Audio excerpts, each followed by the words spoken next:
আসসালামু আলাইকুম। সকলকে স্বাগতম জানাচ্ছি সরলরেখার অধ্যায়ের আরেকটি ক্লাসে। এবং আজকের ক্লাসে আমরা আলোচনা করব বিভিন্ন প্রকার সরলরেখার সমীকরণ নিয়ে। খুবই ইম্পর্ট্যান্ট একটা ক্লাস, কেননা যত ধরনের সরলরেখা আছে, দুই বিন্দুগামী, মূল বিন্দুগামী, তারপর একটা বিন্দু জানা থাকলে, ঢাল জানা থাকলে, দুইটা বিন্দু জানা থাকলে, এই বিভিন্ন ধরনের ছেদক আকৃতির রেখা, লম্ব আকৃতির রেখা, প্রত্যেকটা রেখা আমরা আজকে দেখব। সেগুলোর সমীকরণ কেমন সেগুলো আমরা অবজার্ভ করব। এই ক্লাসটা করলে তবেই তুমি এর পরের ক্লাসগুলো বুঝবা, কেননা এই ক্লাসটা হচ্ছে সরলরেখা অধ্যায় ক্লাসের মূল ভিত্তি। কেননা এই ক্লাসে প্রত্যেকটা সরলরেখার সমীকরণ নিয়ে আমরা আলোচনা করব। ঠিক আছে? তো প্রথমেই আসো, বিভিন্ন প্রকার সরলরেখার সমীকরণ। এক নাম্বার লিখো, খেয়াল করো।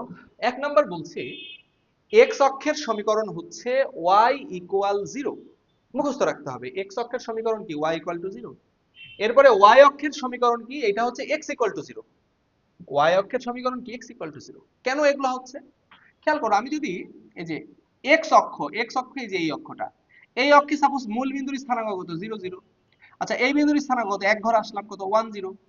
এই বিন্দুর স্থানাঙ্ক কত? 2 0। এই বিন্দুর স্থানাঙ্ক কত? 3 0। এই বিন্দুর স্থানাঙ্ক কত? -1 0। এইটা কত? -2 0। খেয়াল করছো কি তোমরা একটা বিষয়? প্রত্যেকবারই এই যে কোটির মান কত হচ্ছে? 0 হচ্ছে। তাহলে আমি কি বলতে পারি না এক্স অক্ষের উপরে কোটির মান অলওয়েজ কি 0? কোটি মানেই তো ওয়াই। তাহলে এক্স অক্ষ বোঝাতে আমাকে কি বলতে হবে? কোটি 0 মানে কি? ওয়াই 0। তাহলে আমরা দেখতে পাচ্ছি এক্স অক্ষে, বললাম এক্স অক্ষে কোটির মান কি? 0। যেহেতু কোটির মান 0, তাহলে এক্স অক্ষের সমীকরণ কি হবে? Y equal to 0। একইভাবে ওয়াই অক্ষের সমীকরণ তুমি বলো, ওয়াই অক্ষে এই যে এটা ওয়াই অক্ষ, এখানে কি 0 0। এই বিন্দুর স্থানাঙ্ক কত হবে? 0 1। এখানে কত হবে? 0 2। এখানে কত হবে? 0 3। এখানে কত হবে? 0 -1, 0 -2। অর্থাৎ দেখো তো, এই যে ভুজের মানটা কি অলওয়েজ 0 না? অলওয়েজ কি হচ্ছে? ভুজ 0। ভুজ মানে কি বলতো? এক্স না? তাহলে এক্স এর মান কি 0। তাহলে এই অক্ষের উপর প্রত্যেকটা বিন্দুতেই এক্স এর মান 0। তাহলে এই অক্ষকে বোঝানোর জন্য আমরা লিখবো এক্স ইকুয়াল টু 0। ওকে, আশা করছি বুঝেছো। চলো আমরা এর পরের সমীকরণে চলে যাই।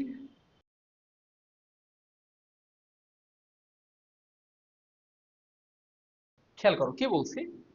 এক্স অক্ষের সমান্তরাল রেখার সমীকরণ হচ্ছে ওয়াই ইকুয়াল টু বি, আর ওয়াই অক্ষের সমান্তরাল রেখার সমীকরণ এক্স ইকুয়াল টু এ। আচ্ছা, এখানে এ নাকি এখানে, এগুলো কনফিউশনের কিছু নাই। এ বি লিখলেই হলো একটা। এ বি হচ্ছে ধ্রুবক, মানে ওয়াই ইকুয়াল টু ধ্রুবক, আর এখানে কি এক্স ইকুয়াল টু ধ্রুবক। ওকে, কেন এটা হচ্ছে খেয়াল করো। ধরো আমি যদি এক্স অক্ষের সমান্তরাল রেখা বলি, এই যে এটা আমাদের এক্স অক্ষ, এক্স অক্ষের সমান্তরাল রেখা মনে করো এটা। আমি ধরে নিচ্ছি এই দূরত্বটুকু 2। তাহলে বলো তো এই বিন্দুর স্থানাঙ্ক কত? 0,2। এই বিন্দুর স্থানাঙ্ক কত? 1,2। এই বিন্দুর স্থানাঙ্ক কত? 2,2। এই বিন্দুর স্থানাঙ্ক কত? 3,2। এই বিন্দুর স্থানাঙ্ক কত? -1,2। এইটা কত? -2,2। বুঝতে কি পারছো? প্রতিবারই এই যে কোটির মানটা কত হচ্ছে? 2 হচ্ছে না? তাহলে প্রতিবারই এইখানে কি হচ্ছে? y ইকুয়াল টু 2 হচ্ছে। তাহলে y ইকুয়াল টু 2 দ্বারা এই রেখা বোঝাচ্ছি। আচ্ছা, আমি যদি তাহলে এই রেখা বলতাম, এতটুকু 1 হতো, তাহলে সব জায়গায় কি হতো? 1 হতো না? 1,1, এই যে 2,1, 3,1, এরকম হতো না? তাহলে এইটা কি লিখতাম? y ইকুয়াল টু 1 দিয়ে। নিচের দিকে হলে y ইকুয়াল টু -1 দিন, -2 দিন। ওকে, তাহলে এই যে x অক্ষের সমান্তরাল রেখার সমীকরণে কোটির মান অলওয়েজ ওই দূরত্বটুকু হচ্ছে। তাই অলওয়েজ আমরা কি লিখছি? y ইকুয়াল টু এই যে ধ্রুবক, y ইকুয়াল টু ধ্রুবক। তাই আদর্শ আকারটা কি? y ইকুয়াল টু b, বা y ইকুয়াল টু কি বলো? ধ্রুবক। ওকে, আশা করছি বুঝছো। এইটার ব্যাখ্যাও তাহলে বুঝে যাওয়ার কথা, একই কেস, যে এরা সমান্তরাল মানে কি প্রত্যেকবারই কি হবে? ভুজ সেম হবে। তাই x ইকুয়াল টু কি? ধ্রুবক দ্বারা লেখা হয়। সহজভাবে মাথায় রাখবা, এক্স অক্ষের সমান্তরাল রেখায় এক্স নাই, ওয়াই ইকুয়াল টু ধ্রুবক। আর ওয়াই অক্ষের সমান্তরাল রেখায় ওয়াই নাই, এক্স ইকুয়াল টু কি হবে? ধ্রুবক। ওকে, আশা করছি এটা বুঝেছো। চলো আমরা আরো পরের অংশে চলে যাই। খেয়াল করো কি বলছি। মূল বিন্দুগামী সরল রেখার সমীকরণ হচ্ছে ওয়াই ইকুয়াল এম এক্স, যেখানে এমটা হচ্ছে ঢাল। তাহলে মূল বিন্দুগামী অর্থাৎ 0 0 বিন্দুগামী রেখার সমীকরণ কি? Y equal to M X. খেয়াল করো, এই যে এই লাল রেখাটা হচ্ছে কি? আমার এই যে মূল বিন্দুতে যাচ্ছে। তাহলে এই রেখার সমীকরণটা আমি কি বলছি? y ইকুয়াল টু mx, যেখানে m ঢাল। এখন কেন এটা হচ্ছে ব্যাখ্যাটা দেখি। এই রেখার সমীকরণ নির্ণয়ের জন্য আমি এর উপরে একটা বিন্দু p অফ xy ধরে নিই। আমি তোমাদেরকে সঞ্চার পথে বলেছিলাম, যার সঞ্চার পথ বের করবা সেটা কি? p of xy। ঠিক। আচ্ছা, এখন এর ঢাল মনে করো m। ঢাল m ইকুয়াল টু কত বলো তো? tan থিটা না? tan থিটা, এটা থিটা। আচ্ছা, এইটা xy মানে কি? এতটুকু x, এতটুকু কি? y। এখন তোমরা আমাকে বলো m equal two tan theta, বলো না এখানে tan থিটা এটা সমকোণী ত্রিভুজ, tan থিটা মানে কি লম্ব বাই ভূমি, তাহলে y বাই x, তাহলে অতএব y ইকুয়াল টু কত হবে mx, এটাই তো আমার মূল বিন্দুগামী সরলরেখার সমীকরণ ছিল। তাহলে সহজ কথায় মূল বিন্দুগামী বা 0 0 বিন্দুগামী রেখার সমীকরণ কত, y ইকুয়াল টু mx। ওকে, এবারে আসো কি বলছি, ঢাল যদি m হয় আর y অক্ষের খণ্ডিতাংশের দৈর্ঘ্য যদি c একক হয়, তাহলে সমীকরণ হবে y equal to mx plus c। অর্থাৎ এই যে দেখো এটা হচ্ছে আমার y অক্ষ, x অক্ষ, যদি মূল বিন্দুগামী, এই যে এই রেখাটা যদি মূল বিন্দুগামী হতো তখন তো আমরা দেখেছিলাম y ইকুয়াল টু mx। যদি মূল বিন্দুগামী না হয়ে, মূল বিন্দুগামী যদি না হয়ে এরকম হয়, এই যে ধরো এই যে এরকম, আচ্ছা আমি এখান থেকে দেখাই, নিচের দিকেও থাকতে পারে, এটা বর্ধিত হয়ে নিচের দিকে চলে গেল, সমস্যা নাই। এই যে এরকম এতটুকুর মান যদি c হয়, এই যে y অক্ষের এই খণ্ডিতাংশের মান যদি c হয়, তখন সমীকরণটা কত হবে, y equal to mx plus c। ঠিক আছে, আশা করছি বুঝছো। এখন কেন এটা হচ্ছে, তুমি সেম আগেরটার মতো করে ভাবো, এর সমীকরণ বের করবা, তাই উপরস্থ একটা বিন্দু x y ধরে নাও। ওকে, তাহলে এখান থেকে লম্ব টানলাম, এখান থেকে লম্ব টানলাম, তাহলে বলো এতটুকুর মান কত, x, এতটুকু x মানে এতটুকু কত x, আচ্ছা এতটুকু পুরাটার মান কত y, পুরাটার মান কত y। কিন্তু আমি যদি বলি শুধু এতটুকুর মান কত, তুমি বলো এতটুকু তো 6, এতটুকু তো c আমি জানি, এতটুকু y, এতটুকু c, এতটুকু c, তাহলে এতটুকু কত, এতটুকু কি y মাইনাস c না, এই যে এতটুকুর মান। আচ্ছা এটাকে যদি বর্ধিত করতাম এইটা কি হতো, থেটা হতো, তাহলে ঢাল m ইকুয়াল টু কত হতো, tan থেটা। আচ্ছা এইটা যদি থেটা হয়, এইটাও কিন্তু অলওয়েজ থেটাই হবে। কেন থেটা হবে, কেননা এই যে এই রেখা আর এই রেখার সমান্তরাল, এটা তাদের ছেদক, এই কোণ কি অনুরূপ কোণ, তাহলে এইটা থেটা মানে কি tan থেটা, এটা সমকোণী ত্রিভুজ না, এই যে এটা কি সমকোণী ত্রিভুজ না, তাহলে tan থেটা মানে কি লম্ব বাই ভূমি, লম্ব কত, এই যে y মাইনাস c, ভূমি কত x, তাহলে লম্ব কত y মাইনাস c। তাহলে বা m equal to y minus c by x, তাহলে এই x এই পাশে এসে গুণ হলে কি হবে, y minus c equal to mx। অতএব y equal to mx plus c। তাহলে y ইকুয়াল টু কি হচ্ছে mx প্লাস c। তাহলে দেখো যদি ঢাল m এবং y অক্ষের খণ্ডিতাংশ বা কর্তৃতাংশ c একক হয়, তাহলে সমীকরণ কি হবে, y equal to mx plus c। ওকে, আশা করছি সবাই এই ম্যাথটাও বুঝতে পেরেছো। চলো আমরা পরের প্রশ্নে চলে যাই। দেখো x1 y1 বিন্দুগামী, এই যে x1 y1 বিন্দুগামী এবং m ঢাল বিশিষ্ট রেখার সমীকরণ y minus y1 equal to m into x minus x1। অর্থাৎ y থেকে এই বিন্দুর কোটি বিয়োগ করব ইকুয়াল টু ঢাল ইন্টু x থেকে এই বিন্দুর কি বের করব, ভুজটাকে বের করব, y minus y1 equal to m into x minus x1। তো কেন এরকমটা হচ্ছে আমি একটু ব্যাখ্যাটা দিই, খেয়াল করো। ধরো আমার এটা একটা সমীকরণ, এটা একটা রেখা, এই রেখার উপরস্থ এই বিন্দুটা মনে করো x1, y1, এর ঢাল জানা, m জানা। ওকে, এখন সঞ্চার পথ নির্ণয়ের জন্য সঞ্চার পথের উপরস্থ একটা বিন্দু p অফ xy ধরে নিব। ওকে, ধরে ফেললাম। এখন তোমরা আমাকে বলো যে ভাইয়া আপনি তো আমাদেরকে শিখিয়েছিলেন যে ঢাল নির্ণয়ের সূত্র, ঢাল m নির্ণয়ের সূত্র হচ্ছে y1 minus y2 divided by x1 minus x2, কোটিদ্বয়ের অন্তর ডিভাইডেড বাই ভুজদ্বয়ের অন্তর, কিন্তু একই ক্রমে। তাহলে আমি ভাই এটাকে y1 ধরলাম, এটাকে y2 ধরলাম, কোনো ব্যাপার না। তাহলে y minus y1 divided by x minus, তাহলে x1 লিখো। ওকে, লিখে ফেললাম। এটা তো ঢাল, এটা ঢাল তো আমাদের জানা। এখন তোমরা বলো তো এটাকে এই পাশে আনলে কি হবে, y মাইনাস y1 থাকলো equal to m into x minus x1।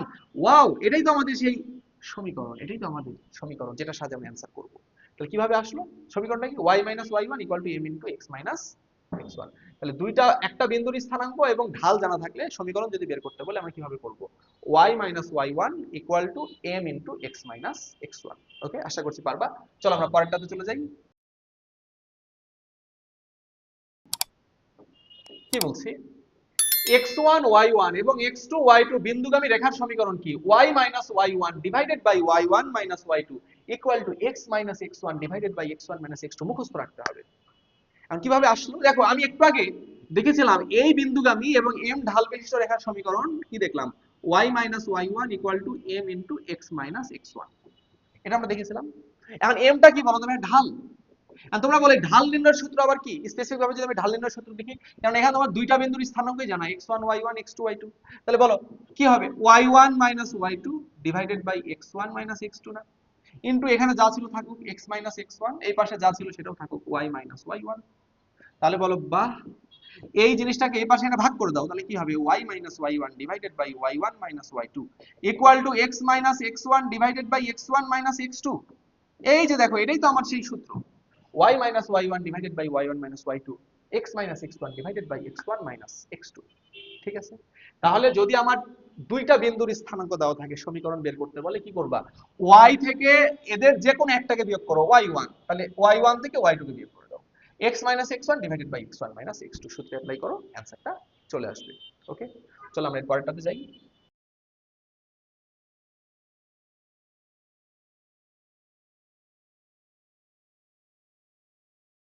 খেয়াল করো কি বলছি, ছেদক আকৃতির সরলরেখা। ছেদক আকৃতি বলতে এই যে x অক্ষ y অক্ষকে ছেদ করবে, এদিকেও ছেদ করতে পারে, এদিকে করতে পারে, এদিকে করতে পারে, এদিকে করতে পারে, যেদিকে করে করুক। তো এই ছেদক আকৃতির রেখার সমীকরণ হবে x by a plus y by b equal to 1।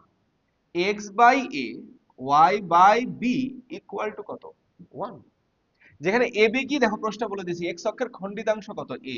এই যে x অক্ষ থেকে যে খণ্ডিতাংশ, এই খণ্ডিতাংশের দৈর্ঘ্যটা কত, এতটুকুর মান a। y অক্ষের খণ্ডিতাংশ কত, b, এতটুকুর মান কত, b। এটা প্রশ্নে বলে দেওয়া আছে, যদি এরকম হয় তখন সেই সরলরেখার সমীকরণ হবে x by a plus y by b equal to 1। তাহলে মনে রাখবা, যদি x অক্ষের খণ্ডিতাংশ a, y অক্ষের খণ্ডিতাংশ b হয়, তাহলে রেখার সমীকরণ হবে x by a plus y by b equal to 1। অথবা যদি এটা সমীকরণ হয়, তখন বুঝবা যে নিচের এই যে a সেটা হচ্ছে x অক্ষের খণ্ডিতাংশ, নিচের এই যে b এটা হচ্ছে y অক্ষের খণ্ডিতাংশ। তাহলে রেখাটা হচ্ছে মেইনলি এরকম, x বাই x অক্ষের খণ্ডিতাংশ, ওকে, প্লাস y বাই y অক্ষের যে খণ্ডিতাংশ সেটা নিচে হবে, y অক্ষের খণ্ডিতাংশ ইকুয়াল টু কত, ইকুয়াল টু 1। ওকে, আশা করছি বুঝছো। আর সমীকরণ এরকম মানে মনে রাখবা চিত্র এরকম, অথবা চিত্র এরকম মানে সমীকরণটা এরকম, মনে রাখবা। এখন আসলেই দেখি সমীকরণ এটা হয় কিনা। দেখো প্রশ্নে বলে দিচ্ছে কি, x অক্ষের খণ্ডিতাংশ কত, a। প্রশ্নে বলে দিয়েছে এতটুকুর মান a, বলে দিয়েছে y অক্ষের খণ্ডিতাংশ b, মানে এতটুকু b। এখন সমীকরণ এটা হয় কিনা আমরা দেখব। তোমরা আমাকে বলো, এতটুকুর মান যদি a হয়, তাহলে এই বিন্দুর স্থানাঙ্ক কত, x অক্ষের উপরে কোটি 0 আর ভুজ কত a, তাহলে এই বিন্দুর স্থানাঙ্ক কত, a, 0। আর এই বিন্দুর স্থানাঙ্ক কত, y এর মান b, x এর মান 0, তাহলে 0, b। এখন বলো তো, এই লাল সরলরেখাটা এই বিন্দু এবং এই বিন্দু দিয়ে যাচ্ছে না, দুই বিন্দুগামী সরলরেখার সমীকরণ কি আমরা কেবলই দেখলাম না, y minus y1 divided by y1 minus y2 equal x minus x1 by x1 minus x2। তাহলে আমরা সেটা অ্যাপ্লাই করব যে এত বিন্দু এবং এত বিন্দুগামী রেখার সমীকরণ, তাহলে কি হবে, এই বিন্দু এই বিন্দুগামী, তাহলে কি y minus y1, y minus y1, দেখো y1 এর মান এখানে কত, 0, 0 divided by y1 minus y2, y2 এর মান কত, b equal to x minus x1, x1 এর মান কত, a divided by x1 minus x2 মানে a minus 0। ওকে, তাহলে এখন বলো এখানে কি থাকছে, y divided by minus B equal to, এই a একবার এর নিচে একবার ওর নিচে যাবে, তাহলে কি হবে x by a minus a by a। তাহলে কি হচ্ছে, a বাই a মানে কত, 1। আচ্ছা, এটা ওই পাশে গেল, এই 1টা এই পাশে আসলো, তাহলে কি হবে x by a plus y by b। এটা প্লাস হলো, আর এটা এই পাশে আসলে 1টা সেটাও কি হবে, প্লাস হবে, তাহলে প্লাস 1। দেখো তো, এটাই কি আমার সেই সরলরেখার সমীকরণটা পেয়েছিলাম না। তাহলে আমরা মনে রাখবো, যদি প্রশ্নে বলা থাকে x অক্ষের খণ্ডিতাংশটা a, y অক্ষের খণ্ডিতাংশটা b, এটা যদি বলা থাকে, তাহলে ওই রেখার সমীকরণ কি হবে, যে x বাই x অক্ষের খণ্ডিতাংশ a plus y by y অক্ষের খণ্ডিতাংশ b ইকুয়াল টু কত, 1। ওকে, আর চিত্রটা হবে এরকম। এখন যদি b এর মানটা নেগেটিভ হয়, তখন এই যে নেগেটিভ, b এর মান নেগেটিভ, তাহলে b নিচের দিকে নেগেটিভ হবে। যদি x এর মানটা a এর মানটা নেগেটিভ হয়, এটা, তখন কি এই দিক থেকে খণ্ডন না করে এদিক থেকে খণ্ডন করবে। এগুলা আমরা সামনে যখন ম্যাথ করব, আমরা এগুলো আস্তে আস্তে আলোচনা করব। ওকে, চলো এবার আমরা আমাদের লাস্ট লম্ব আকৃতির সরলরেখাটা দেখব।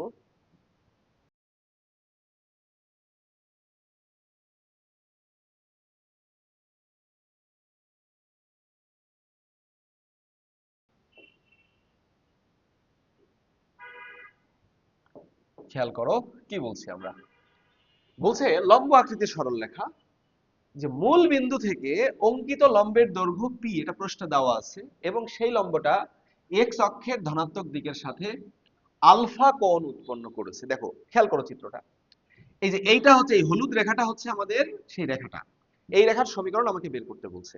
তবে এটা তো ছেদক আকৃতির সরলরেখা, এইটার মান এটার মান জানা থাকলে তো বলে দাও যেত যে x by a plus y by b equal to 1, কিন্তু ওগুলা দেওয়া নাই। কি দেওয়া আছে, এই যে মূল বিন্দু থেকে ওই রেখার উপরে অঙ্কিত লম্ব, এই যে লম্ব, এই লম্বের দৈর্ঘ্যটা পি, এটা প্রশ্নে দেওয়া আছে এবং বলছে সেই লম্বটা এক্স অক্ষের এই যে ধনাত্মক দিকের সাথে আলফা কোণ উৎপন্ন করে। দেন বলছে যে এবার এই রেখাটার সমীকরণটা বের করো। তখন কি সূত্র ইউজ করবা? তখন সূত্র ইউজ করবা এই যে X cos alpha plus Y sine alpha equal to কি? পি। দেখো পি এর মানও জানা, আলফার মানও জানা না, সমীকরণটা পেয়ে গেলাম। তাহলে কি বলছি আবারও, যে এই পি এর মানটা যদি দেওয়া থাকে এবং সেটা আলফা কোণ যদি উৎপন্ন করে, তাহলে কি X cos alpha plus Y sine alpha equal to P. মুখস্থ রাখতে হবে। এখন হ্যাঁ, কিভাবে আসলো সূত্রটা আমি একটু বলে দিই। দেখো, এখন তোমরা আমাকে বলো যে ভাইয়া আপনি কি বলছেন, ভাই এটা তো একটা ছেদক আকৃতির রেখা, দেখতেই পাচ্ছি হলুদ রেখাটা ছেদক আকৃতির রেখা। হ্যাঁ, ছেদক আকৃতির রেখা। যদি আমার এই যে এইটুকুর মান এ বলা থাকতো আর এইটুকুর মান যদি বি বলা থাকতো, আমি নামকরণ করে দিই, এটা ও, এটা এ, এটা বি, এটার নাম মনে করে দিলাম আমি ডি। ওকে, হ্যাঁ, যদি এইটার মান এ, এইটার মান বি দেওয়া থাকতো, তখন সমীকরণটা কি হতো, যে X by A plus Y by B equal to 1। এখন তো দেওয়া নাই, দেওয়া আছে কি পি আর আলফা। চলো সেখান থেকে আমরা এ বি এর মানটা বের করে বসাই দিই, তাহলে তো সমীকরণটা পাবো। হ্যাঁ, এখন বলো তো ভাইয়া, ভাইয়া এটা কি একটা ত্রিভুজ না? এই যে এটা, এটা কি একটা ত্রিভুজ না? এই যে এটা, এবং এটা কি মজার কথা সমকোণী ত্রিভুজ না? এই যে এটা তো লম্ব, মানে এটা 90 ডিগ্রি, তাহলে এটা কি সমকোণী ত্রিভুজ? সমকোণী ত্রিভুজে কি ত্রিকোণমিতিক সূত্র অনুযায়ী আমরা জানি সাইন থিটা মানে কি, কস থিটা মানে কি, লিখতে পারবো না? তাহলে আমি যদি এখন তোমাকে বলি রে ভাই, যে এই কোণটা তো আলফা, আমি যদি বলি যে ভাইয়া কস আলফা কি, বলো তো কস আলফা। কবরে ভূত আছে, ভূমি বাই অতিভুজ। তাহলে এখন বলো এইটা আলফা হলে ভূমি কে? ভূমি নিশ্চয়ই এই বাহুটাই ভূমি। ভূমি কোনটা? এটাই ভূমি, কারণ আলফা সংলগ্ন বাহু। আর অতিভুজ কোনটা? এই যে 90 ডিগ্রি কোণের সমকোণের বিপরীত বাহু, মানে এইটা কি অতিভুজ, মানে এ হচ্ছে অতিভুজ আর এটা কি ভূমি। তাহলে cos আলফা ইকুয়াল টু কত হবে বলো? cos আলফা ইকুয়াল টু হবে p বাই a। আর আমার লাগবে এর মান, বলো এ এই পাশে গেল, cos আলফা এই পাশে আসলো, তাহলে এর মান কত হবে? p by cos alpha. তাহলে আমি এর মানটা পেয়ে গেছি। ঠিক, ওকে, তাহলে আমি এর মানটা পেয়েছি। এবারে বলো তো, এবারে তোমরা বলো যে এই কোণটা যদি আলফা হয়, এই কোণটা যদি আলফা হয়, এইটাও কি একটা সমকোণ না? 90 ডিগ্রি না? এই যে এক্স অক্ষ ওয়াই অক্ষ তো পরস্পর লম্ব। তাহলে পুরাটা 90, এতটুকু আলফা হলে এতটুকু কত ভাইয়া? এতটুকু কি 90 মাইনাস আলফা না? এতটুকু কি 90 মাইনাস আলফা না? তাহলে আমি কি বলতে পারি না এই যে এতটুকুর মান হচ্ছে 90 মাইনাস আলফা? তাহলে এখন বলো, এখানে তো এটাও একটা সমকোণী ত্রিভুজ, এই যে এটাও তো একটা সমকোণী ত্রিভুজ। এটা যদি 90 ডিগ্রি হয়, এটাও তো 90 ডিগ্রি, তাহলে এটাও কি ত্রিভুজ? সমকোণী ত্রিভুজ। এখন ওই সমকোণী ত্রিভুজে দেখো তো, আমি যদি বলি তোমাকে cos, cos, এখন এখানে কোণের মান কত? 90 মাইনাস আলফা, তাহলে cos 90 minus alpha equal to কত হবে? ভূমি বাই অতিভুজ। এখন বলো এর সাপেক্ষে ভূমিকে পি, পি, অতিভুজটাকে, এটা 90 ডিগ্রি, এটা 90 ডিগ্রি, মানে অতিভুজকে বি, তাহলে বি। তাহলে বলো তো বি এর মান cos 90 মাইনাস আলফা মানে কত? sin আলফা না? 90 ডিগ্রির বিজোড় গুণিতক প্রথম চতুর্ভাগ, তাহলে cosটা কি হয়ে যাবে? sin, এবং চিহ্ন প্লাসই থাকবে। তাহলে sin আলফা ইকুয়াল টু কত? p by b। অতএব b ইকুয়াল টু কত? p by sin alpha. দেখো আমি a এর মান b এর মানটা বের করেছি, আমি আরেকবার বোঝাচ্ছি। আমি বললাম যে ভাইয়া যদি এটা a এটা b হয়, সমীকরণ কি হবে? x by a plus y by b equal to 1। Okay, এর মান বি এর মানটা আমি বের করে এনে বসাবো এখানে। এখন এর মান বের করার জন্য আমি দেখতে পাচ্ছি ভাই এটা পি, এটা আলফা, এটা যেহেতু লম্ব, তাহলে এটা সমকোণী ত্রিভুজ। সমকোণী ত্রিভুজে পিথাগোরাসের সূত্র কি? cos আলফা ইকুয়াল টু ভূমি বাই অতিভুজ। ভূমির মান পি, অতিভুজের মান কত? এ। তাহলে এ এই পাশে গেল, এটা এই পাশে আসলো, এর মান কত? P by cos alpha. ঠিক, এরপরে ভাইয়া এটাও তো 90 ডিগ্রি, তাহলে এটা আলফা মানে এইটা কত? 90 মাইনাস আলফা। তাহলে আমি কত বলতে পারবো? cos 90 মাইনাস আলফা, এটাও তো সমকোণী ত্রিভুজ। তাহলে কি হবে? ভূমি বাই অতিভুজ। এবার অতিভুজ তো এটা, এটা যেহেতু 90 ডিগ্রি, এটা অতিভুজ, অতিভুজের মান কত? বি। তাহলে বি নিচে। আর cos 90 মাইনাস আলফা মানে কিন্তু sin আলফা, এটা আমরা জানি। তাহলে sin alpha equal to P by B, তাহলে বি ইকুয়াল টু কত? P by sin alpha. তাহলে এবারে তুমি একটু এর মান বি এর মানটা এখানে বসায় দাও না, তাহলে কি হবে? x বাই এর মান কত বলো? P by cos alpha plus y by B এর মান কত? P by sin alpha equal to কত? 1। এই cos আলফা sin আলফা লাফ দিয়ে উপরে উঠে যাবে, তাহলে কি হবে বলো? x cos alpha by p plus y sin alpha divided by p equal to কত হচ্ছে? 1 হচ্ছে। তাহলে তোমরা একটু আমাকে বলো, আমি যদি একটা p দিয়ে গুণ করে দিই দুই পাশেই, সমীকরণের দুই পাশে গুণ করা যায়, তাহলে কি হবে? p দিয়ে এখানে গুণ হলে p বাদ, তাহলে কি থাকবে? x cos alpha plus p বাদ কি হবে? y sin alpha. p টা এই পাশে এসে গুণ হলে কত হবে বলো না? p। তাহলে x cos alpha plus y sin alpha equal to কত হবে? p। তাহলে এটাই আমাদের কি অ্যানসার। দেখো এটা কি অ্যানসার ছিল না? x cos alpha plus y sin alpha equal to p। তাহলে যদি কখনো এই যে এই লম্ব দৈর্ঘ্যটা p দিয়ে দেই, রেখা মূল বিন্দু থেকে অঙ্কিত লম্বের দৈর্ঘ্য p এবং সেটা x অক্ষের ধনাত্মক দিকে আলফা কোণ উৎপন্ন করে, সমীকরণ কি হবে? x cos alpha plus y sin alpha equal to p। ঠিক আছে, আশা করছি বুঝছো। তাহলে আমরা কি কি বললাম আমি আরেকবার একটু বলি। আমরা পড়েছি কি এক্স অক্ষের সমীকরণ ওয়াই ইকুয়াল জিরো, ওয়াই অক্ষের সমীকরণ এক্স ইকুয়াল জিরো। এরপরে আমরা পড়েছি কি এক্স অক্ষের সমান্তরাল লেখার সমীকরণ হচ্ছে ওয়াই ইকুয়াল টু ধ্রুবক, আর ওয়াই অক্ষের সমান্তরাল লেখার সমীকরণ কি এক্স ইকুয়াল টু ধ্রুবক। এরপরে মূল বিন্দুগামী রেখা কি Y equal to M X, আর ওয়াই ওয়াই অক্ষ থেকে কর্তৃতাংশ যদি সি হয় তখন কি হবে Y equal to M X plus C. এরপর আমরা দেখেছিলাম কি যদি x1 y1 বিন্দুগামী এবং m ঢাল বিশিষ্ট হয় তখন সমীকরণ হবে y - y1 = m * x - x1। যদি x1 y1 x2 y2 বিন্দুগামী হয় তাহলে হবে y - y1 / y1 - y2 = x - x1 / x1 - x2। ছেদক আকৃতির রেখা x/a + y/b = 1, আর লম্ব আকৃতির রেখা কি x cos α + y sin α = p। এই সূত্রগুলো একদম তোমাকে ঠুটস্থ রাখতে হবে, কারণ এই সূত্রগুলো দিয়ে আমি আগামী ক্লাসে তোমাদেরকে ম্যাথ করাবো। আর যদি সূত্রগুলো না পারো আগামী দিন থেকে বুঝবা না। ঠিক আছে, কাজে সূত্রগুলো এখন ভিডিওটা স্টপ করে ফেলো, করে সূত্রগুলো ভালো করে মুখস্থ করো, আয়ত্ত করো, তোমার সূত্রগুলো যেন তোমার মাথায় থাকে। ঠিক আছে, আমি একটু সামারি করে দিচ্ছি। সামারি বলতে সামারি তো বলেই দিলাম, আমি সবগুলো একবার বলে দিলাম। আমি কিছু এই সূত্রগুলোর কিছু অবজারভেশন তোমাদেরকে একটু বলবো। এই সূত্রগুলো তো দেখছো, দেখে কি বুঝতে পারছো সেরকম কিছু তথ্য আমি তোমাদেরকে লিখে দিব। দেখো অবজারভেশন 1 নাম্বার, খেয়াল করো।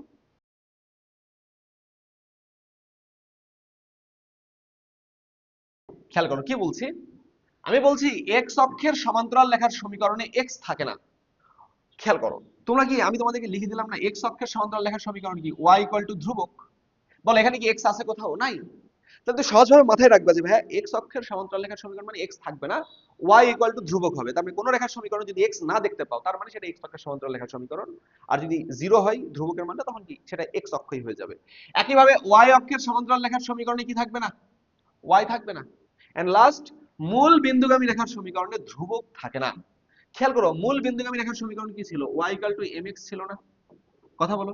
আর যখন রেখাটা যে এরকম ছিল তখন কি হয়েছিল? y = mx + c। এই সিটা ধ্রুবক, y অক্ষের কর্তৃত্বাংশ। কিন্তু যখন মূল বিন্দুগামী তখন তো y = mx, কোনো ধ্রুবক তো নাই। এই কারণে লিখেছি মূল বিন্দুগামী সরলরেখার সমীকরণে ধ্রুবক থাকে না। এগুলো একটু তুমি মাথায় রাখতে পারো। ওকে, তো মেইনলি যেটা বলছিলাম আমি যে এই সূত্র যেগুলো আমরা দেখেছি আজকে, প্রত্যেকটা সূত্র তোমাকে আয়ত্তে রাখতে হবে, মুখস্থ রাখতে হবে, তবে আগামী ক্লাস থেকে তুমি বুঝতে পারবা। ঠিক আছে, তো আজকের মতো এই পর্যন্তই। সকালে ভালো থাকো। আসসালামু আলাইকুম।